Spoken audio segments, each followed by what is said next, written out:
Welcome to Dishing Up Nutrition, brought to you by Nutritional Weight and Wellness. If you are a first-time listener to Dishing Up Nutrition and you're a podcast listener, we welcome you. If you are a long-time listener, you know we have been sharing the benefits of eating real food for over 20 years. We appreciate you tuning in to learn why eating real carbs and vegetables is necessary for weight loss and long-term health.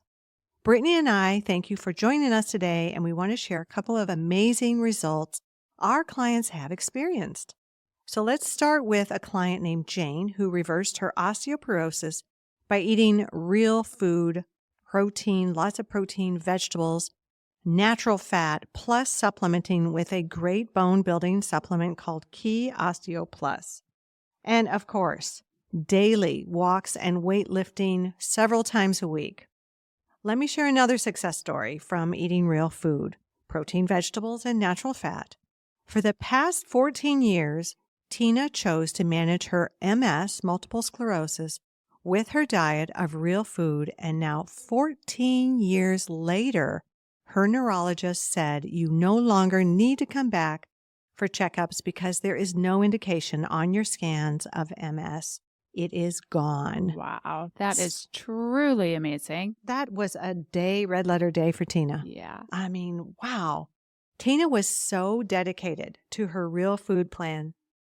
She dedicated herself to eating this way. That when her husband was in the hospital, she took all of her own food with her because she didn't trust the hospital food. Dedication to the nth degree, but it paid off, right? Yeah, without a doubt. Yeah, so fabulous. Let me share another real food success story. So Tom was diagnosed with ulcerative colitis, and he was having, on average, between 10 and 15 episodes of diarrhea a day. So he got to the point where he could not even leave his home without feeling anxious. So through real food, he was able to eliminate his diarrhea and have daily formed bowel movements without any of his colitis symptoms. He got his life back. Yes, without a doubt. Let me share another success story about weight loss. Nell lost 90 pounds 10 years ago, and she has maintained that 90 pounds by eating real food. She did not take a weight loss drug. She just ate real food. There was no starvation, no prepackaged foods. Just food that she was buying at the grocery store, cooking at home. Nell is someone who's also very, very dedicated. Yeah, taking without care a of doubt. her health. Yeah. So today we want to share some research about why eating good carbs, which are basically vegetables, is necessary for health and for long-term weight loss. I'm Melanie Beasley. I'm a long-term dietitian of over 35 years.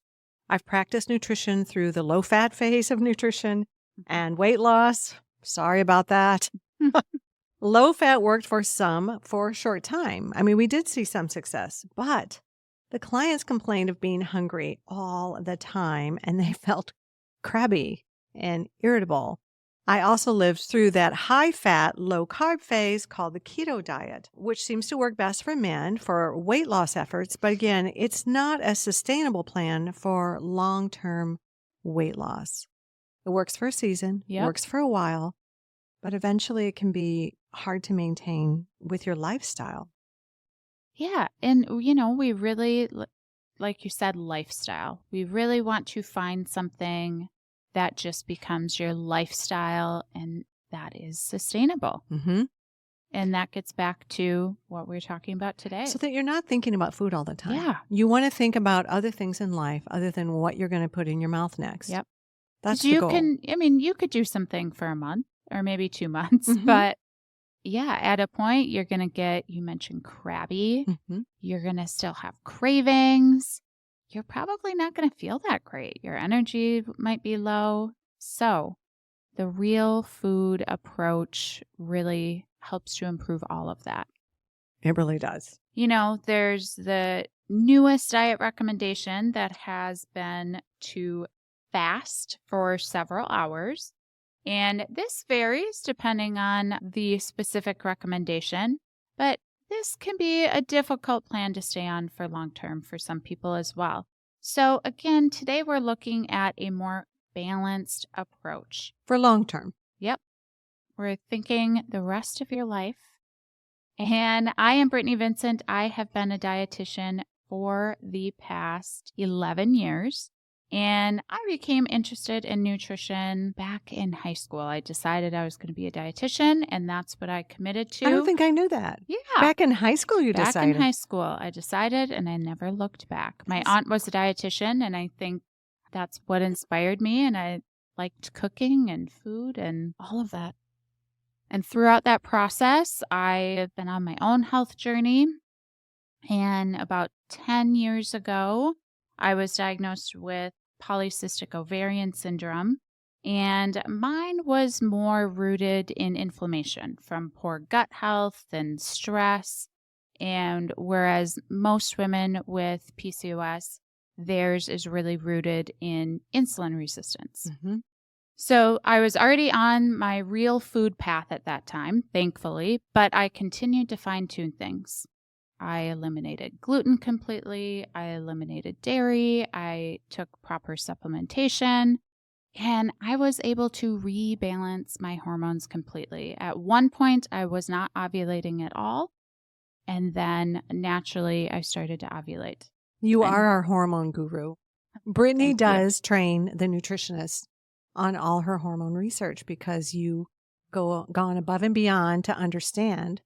And so you educate us so that we can all be helping our clients. But when I have a stumper, I turn to you. Well, you know, when you have a personal interest like you do, Mel, in certain topics, you really dive into the research so you can thoroughly understand it. Yeah. Yeah. That's so true. Yeah. And, you know, both Mel and I have experienced the positive effects of real food, and we are lucky to see that every day with our clients too. Yeah. And these are just a handful of the successes that we see. It really is the best job. Yeah. Seeing people become who they want to be, both in their health, their weight, and just our overall physical well-being. Yeah. It's and the mental best benefits. job. Yeah, I love it. Well, if you want or need to lose weight, there is an unending stream of available diets out there. There are supplements or medications or even surgeries to be the magical answer. But the question to ask yourself is, do any of these work long term, or are they safe for me? And can I afford them? I mean, these are all big questions. Are there long-term consequences of some of these choices to lose weight? I understand the desperation many feel about their weight. I think small changes are better with ongoing weekly support, either from a class or individually from a dietitian or a nutritionist. What small and safe change can you make that has good success attached to those changes? That's what we want. Yeah. That's a wonderful way to think about it, and just ask yourself that. What is realistically one thing that you can focus on? And maybe it is the old advice of just increasing your vegetables. And that goes a really long way.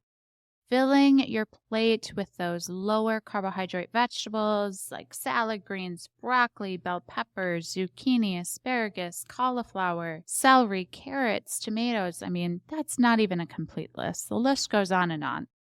And all of these vegetables, they fill you up because they are high in fiber. They have tons of different nutrients and antioxidants to offer us. And these fun-to-eat vegetables contain very little sugar, but a lot of key nutrients to help you lose weight. And you can cook them in so many different ways so that they are absolutely delicious. You know, I have a lot of clients who will tell me, I just don't like vegetables. And I think a lot of it is because they think I want them to belly up to a big bowl of raw vegetables and munch through them. And there's so many options to sneak vegetables in a casserole or a chili or put them in a smoothie or roast them and dice them and have just a little bit. And a good variety, too. I think I can confidently say I'm always able to find ways that my clients enjoy eating their vegetables. Yes. You know, once we dive into it and go through some ideas, they do find ways that they enjoy them.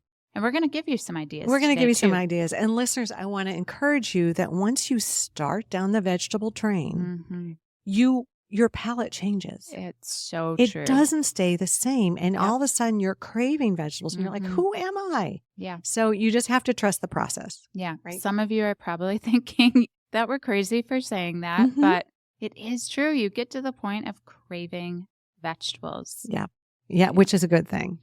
If you are a new listener to our Dishing Up Nutrition podcast, you still may believe to drop excess pounds, you need to feel deprived and hungry all the time. A statement one of my clients told me she believes is if she isn't suffering, then her diet isn't working. Oh, that's It made me awful. sad. That's so not true. Most people can resist sugar just so long, and then their hand reaches into that nearest cookie jar, or they open a chip bag, and the starvation diet backfires. We're just not pleasant people or living pleasant lives when we're hungry. No. We become hangry. Yeah.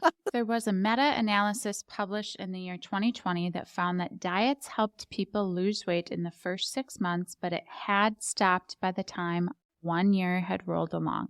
How frustrating. Yes. And then sometimes when you regain that weight, then you might be gaining back more body fat than you had before you started it. Yes, especially if you have a rapid weight loss. Yep. You lose a lot of muscle along that journey. And so what we want to do is focus on maintaining the muscle, because guess what? You gain back, not muscle. Yep. So fat. So it's so frustrating. It's just not how we want to go. And muscle equals metabolism. Good point. Yep. Yeah, that's what keeps us revved. So if a low-fat diet or high-fat keto-type diet or the low-calorie, I'm thinking 500, 600, 800-calorie diet doesn't work for long-term weight loss, for you, it becomes that same frustration of losing weight, gaining it all back, plus more.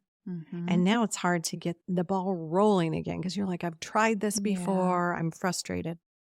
What does work for long-term success, Nell chose a plan that helped her lose 90 pounds, but more importantly, keep those 90 pounds off for 10 years. I just applaud her. She's beautiful. She has radiant skin. She has a full head of hair. Have you seen her fingernails? Beautiful. Her fingernails are amazing. So often people lose their hair on a starvation type diet. So what eating plan works? Eating more low sugar vegetables, more broccoli, more celery, more bell peppers, cauliflower, zucchini, tomatoes, asparagus. Think about these vegetables. They all grow above the earth, with the exception of corn and beans. These are your low starch, low sugar vegetables. It's a good way to think of it. And you might ask, is there one vegetable that is best to eat? Yes, one that you will eat. Just eat the ones that you enjoy. We don't want you to force yourself to eat things that you hate Brussels sprouts. There's plenty of other options. I had a client call them little demon balls, and she was like, I'm not eating those because I think they golf with those. And That's hilarious. Yeah, I thought it was hilarious. So no, eat what you love. Yeah.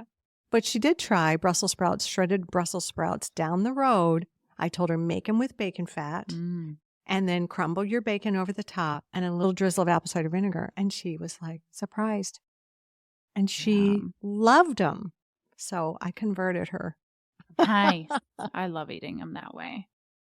And all vegetables have a variety of nutrients and special nutritional values. So how do you get more vegetables into your daily food menu? Well, we've got some ideas for you. And it does take work. It does take effort, even for us who love vegetables. You just have to be mindful of how you're going to get this into your day. So when possible, I do suggest that clients buy organic vegetables, and especially the Dirty Dozen. And you can Google that. That gets updated by the Environmental Working Group each year. Yeah. And those are the 12 most contaminated fruits and vegetables with pesticides, herbicides. There's also a Clean 15. So those would be a list of 15 veggies that it's not that big of a deal if you don't buy organic. Yeah, that's a really good point. Yeah. I also like to tell people, if you're not sure and you can put your fingernail through the skin, it should be organic. It's a thin skin. It should be organic. You think avocados, you really can't. So they're probably one of the clean 15. Yep. That's a good tip. Well, right now it is already time for our break, and we'll dive more into this when we come back from break.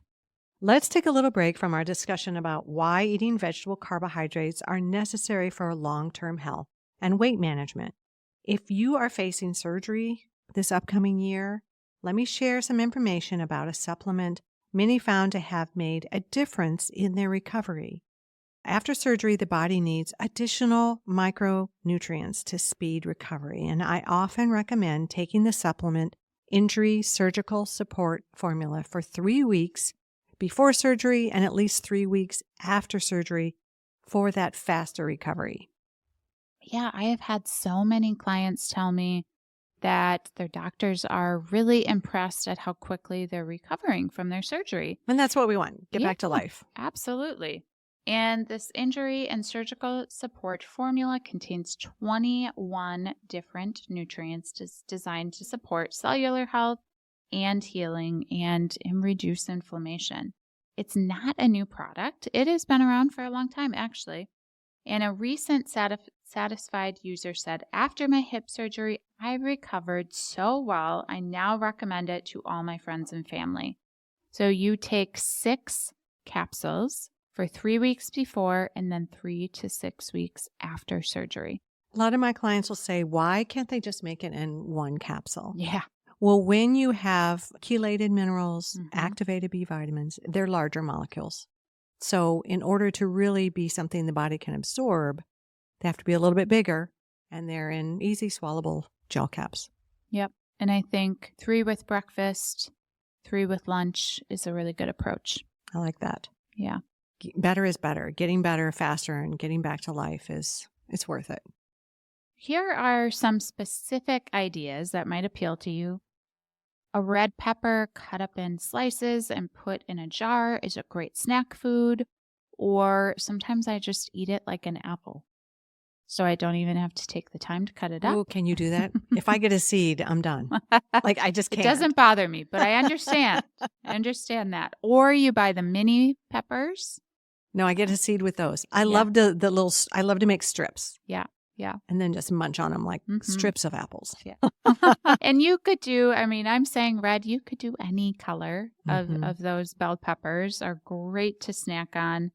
Celery, you could get those cleaned up, store those in jars. That's another great option. Cucumbers, you can buy the mini version again, so you don't need to cut anything.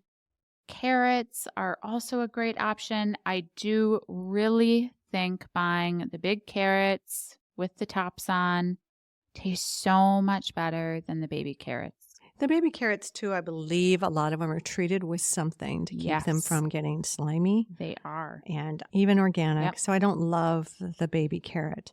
They're convenient, better, good, better, best. So it's better rather than not eating a vegetable to do the baby carrots. But cherry tomatoes are a wonderful option. And I think the trick is make a plan for your vegetables. That's a big one. So they're not just going in that rotter drawer and then you find them a few weeks later. Did you call it the rotter drawer? Yeah. That's great. Yeah. So make a plan for them. What are you going to snack on? What are you using for your meals? Having them prepared, whether that's buying them pre-cut, getting them home, washing them, cutting them right away, whatever works. But if you are hungry and you need to chop something up to eat it, chances are it's not going to happen. The box of crackers is going to happen. Yes. And that's where we get into trouble. It's funny you said rotter drawer for vegetables. We use that vegetable drawer in the refrigerator to thaw meat.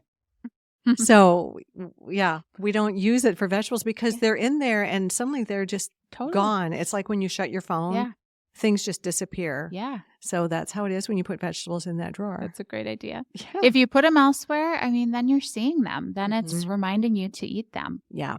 Yeah. And it's just you feel a little righteous when you open your refrigerator and you see all these beautiful, colorful vegetables that do a body good. Yep. Mm-hmm. Well, here's one of my favorite meal tricks. So all I have to do is grab a container out of the fridge and eat it. I love mason jars, and I love big, wide mouth mason jars. I think they're called asparagus jars. And what I do is I put the meat in the bottom, and I put anything that is going to be a little more wet next, which is usually if I have chopped cucumbers, cherry tomatoes, and then sliced carrots. They're a little more dry. Sliced radishes, and then leafy greens. I like to mix up which types of leafy greens I use, and sometimes it might be shredded coleslaw. And then at the very top, I sometimes, if there's room, will put the dressing, or I will put the dressing in another container, especially if I make several. And then all I have to do is grab it, dump it in. We have 2 big bowls at work. I dump them in the bowl, got my dressing. Easy, delicious, and you can line up like 5 of them. Perfect. So I've got salads to go, always with some protein. I do have additional protein I eat with that because I can't get enough protein in those asparagus jars. But it's an easy way to grab and go. And if starting out, there's no shame in the game. If you go to a grocery store and you buy pre-chopped, because you're like, Melanie, I don't have time to chop all these vegetables or shred them. No shame in the game. Nope. Just get them in your tummy. And I think it's such a good tip to put them in individual containers. You know, I have a client who she will not eat breakfast unless she's got it ready. It's in an individual container and she can grab and go. Otherwise, it does not happen. Well, she knows herself. I applaud her for that. Yeah. Yeah. So you have to plan. It's the biggest stumbling block I think our clients face is we live busy lives. And so helping them plan is part of our equation. It is. It is. I also want to add, I love to add to that salad mix, sometimes a variety of nuts or seeds. At the top where it's drier, at the bottom where it's more wet, I might add cubed sweet potatoes, a little wild rice. You can really go ham on these things and have a good time. So many different options. And there are lots of studies to support the benefits of vegetables. In 2019, a meta-analysis published in the journal Advances in Nutrition reported that people who ate more vegetables were 22% less likely to gain weight over a long time. The study showed that people who ate just 3 to 4 servings of vegetables reduced their risk of being overweight or obese. I love that. And I remember when we were at the Great Lakes Conference, they talked about a tribe of people and they eat a great deal of fiber. And they had no autoimmune disorders, no disease to speak of. And the fiber content that they got in through nuts, seeds, fruits, and vegetables, mostly vegetables, huge. It was I think, huge. Like 150 grams. Crazy. Yes. The average American, I think, is getting about 10. I know. So I challenge, that's one of my new things in clinic is I always challenge my clients to just track in a food tracker, a chronometer, or any food tracker that you can find. See how much fiber you're actually getting. Because vegetables provide this wonderful variety of types of fiber that we need. Yes. So I have a client doing that right now, and I just saw her the end of last week, and she said, if I hit my fiber goal, I don't have cravings. I am full. I am satisfied throughout the day. So by her focusing on the vegetables, it helps everything else fall into place. That is a great goal. Yeah. And her blood sugar, her morning blood sugar is lower as well. Fiber slows that blood sugar hit. Now, what was her goal in grams? She's aiming for 30. I think that's a great goal to start with. So listeners, that's the challenge today. I challenge you to track and see how much fiber you're getting in. Yeah. And we want to do it naturally, not necessarily having to buy some sort of product, right? So what is in vegetables that can help you lose the weight? It's all about the fiber in the vegetables. There's so much else that's happening with vegetables besides fiber, but fiber is a nutrient that fills you up, but it's low in calories and sugar. It doesn't affect blood sugar. And fiber from vegetables move through the digestive tract slowly and stimulate satiety, that satisfaction, fullness, and naturally increases GLP-1. So when you start your meal with a variety of vegetables, such as salad and 4 to 5 ounces of protein, you help your body produce the satiety hormone, GLP-1. So if you start your meal with a big salad or just maybe snacking on some vegetables, or maybe you just eat some roasted vegetables before your meal, that fiber from the vegetables is going to prevent or lower your blood sugar effect. And over time, from not having your blood sugar spike so often, your body is going to produce less insulin. Insulin's our primary fat storage hormone. So as our insulin production reduces, you're going to see that you start losing body fat and you start seeing results. Exactly. Plus, you're satisfied. And that's the key part that we've been talking about, is feeling satisfied is really, really key to finding something that is sustainable. Yeah, the fiber is such a big part of vegetables. It's not the only part of their story. No, not at all. Well, and you might ask, are there better vegetables to choose for weight loss? Not really. A variety is ideal. So it's all about what you eat and what you're willing to eat. Circling back to what you said, Brittany, I like what you said. What's the best vegetable? The one you'll eat. Yeah. So start there. And then you will benefit more if you add a good natural fat to your vegetable. Olive oil on your salad or avocado mayo mixed in your chicken and vegetable salad. Make sure it's 100% avocado or olive oil mayo. You don't want it to have just a splash. You want it to be all of the oil to be avocado or olive oil. Adding fat to your veggies also helps your body absorb the following fat-soluble vitamins like vitamin A, E, D, and K. So for long-term weight loss, how do you develop the vegetable habit? I've had clients who tell me right up front, again, they don't like them, they hate them. Or maybe they just grew up only eating canned corn or canned peas. No wonder they don't love them. These are just not super delicious. So let me suggest experimenting with fresh vegetables, even better, organic fresh vegetables. Here are some ideas. Saute fresh asparagus in real butter, or make coleslaw with pre-shredded cabbage, or try Brussels sprouts already shredded and sauteed in that bacon fat that we talked about. I love asparagus sprayed with avocado oil and seasoned with garlic salt, and then place it in an air fryer or broiler. These are great. And then I dip them in a little avocado mayo with lemon juice whisked in. Yum. So good. But it's finding the vegetables you're willing to eat prepared how you're willing to eat them. If the best that you can do, because you have a busy schedule, is buy a bag of frozen vegetables, do it. So they're always on hand. Yep. I have one client, and the one thing that she does is she will make a smoothie in the morning, and she will put frozen broccoli and cauliflower florets in her smoothie because you don't taste them. She started with one, and now she's up to almost a full cup of a combination of the two. That's how she's getting her vegetable in, because she doesn't love how they taste or feel. Yeah. I always have frozen veggies around because if you need something quick, it works. And you put some butter and some seasoning on them, and they can taste delicious too. Yes. And if you don't think you like a certain vegetable, for instance, growing up, the only way that I had Brussels sprouts was my mom would boil them. I'm so Let me sorry. tell you, they are not good that way. We're back to demon golf balls, right? Yes. But sauteed Brussels sprouts, roasted Brussels sprouts, they are absolutely delicious. They are one of my favorite vegetables now. The trick is not to burn them, because when you burn them, they're bitter. They are not good. So my point is, be willing to try them different ways, and you might be surprised that you enjoy a vegetable that you otherwise thought that you disliked.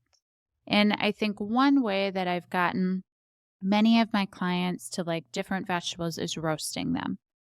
They give a totally different flavor. You can add different seasonings, and almost any vegetable works to just pop on a sheet pan, some parchment paper, and roast them using avocado oil, again, whatever seasonings you like. I know that we have an article on our website that talks all about roasting. So if you're not sure how to do it, just check out our website, weightandwellness.com. That's a really good tip. You know, I had a client that couldn't tolerate leafy greens. They gave her gut problems. So she started with boxes of arugula. She would buy arugula, and she stir-fried those with butter and coconut oil and garlic salt. I tried it. It's delicious. Huh, You know, I we would think not about think of spinach all the that. time. We never really think about cooking arugula. No. It took sort of the bite of arugula out, and she cooks them almost till they're a little crispy in the pan almost. It's delicious that way, Yeah. arugula. Good So suggestion. let's talk about how you take research findings and apply it to your weight and wellness goals. The current dietary guidelines for Americans recommends 2.5 cups of vegetables per day. Well, our Nutrition for Weight Loss plan recommends at least 1 cup of vegetables for breakfast, 2.5 cups for lunch and dinner, and then even some at snacks. So that's about 6 cups per day. If your goal is to lose 10 to 15 pounds this coming year and you start eating 6 or more cups of vegetables each day from all varieties, you'll be successful. Now we know if you take spinach or arugula, they cook down, so you're pre-cooked weight. But this is a great habit to start achieving your weight and wellness goals. And, you know, if this sounds overwhelming and you're maybe only eating a cup a day, start with eating 2 cups a day. You know, start small. Start small, Yeah. and then you'll see how you're doing.